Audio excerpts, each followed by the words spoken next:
just like that. Part of what came with the collection was Bob, so he could teach the globe poster style to students, and so he could be a resource for people like Chloe, because Chloe can do the exhibit by talking to Bob and getting first-hand knowledge of the company and the things that came to Micah from the company. And that becomes incredibly important.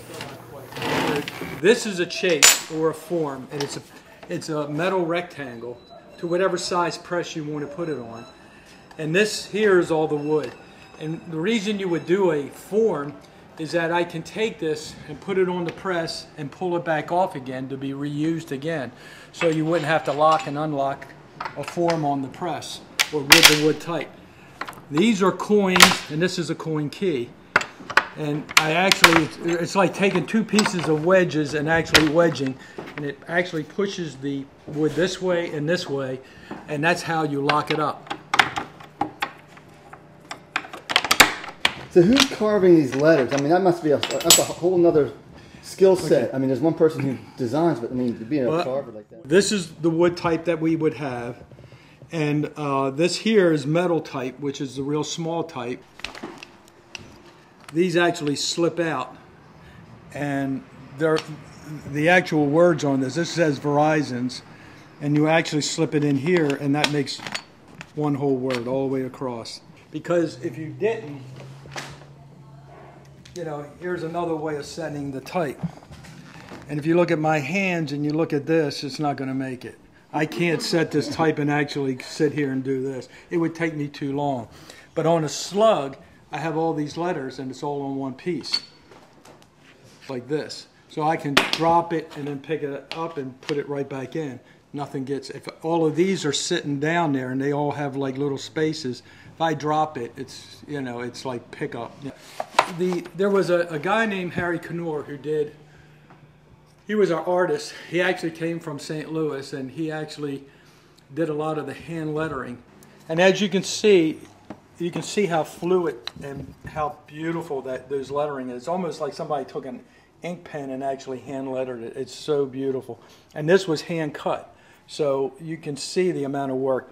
And what I always look at is the thickness. And as you see, the thickness comes, it's almost exactly perfect all the way around it. It's just so, and it's fluid, which really makes it cool. Because Harry was so good at doing lettering, we would take his work and let it, you know, be band and show. I mean, we have so many different ones, through, in person, you name it, we had it.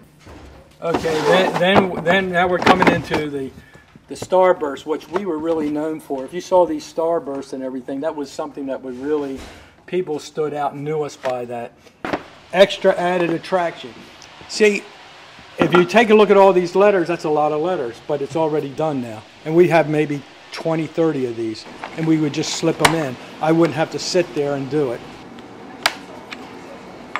We also have many, many, many decades worth of music history that we no longer have in poster form, but we still have in the blocks and the photo cuts, and it's great to be able to show that. Here, B.B. King.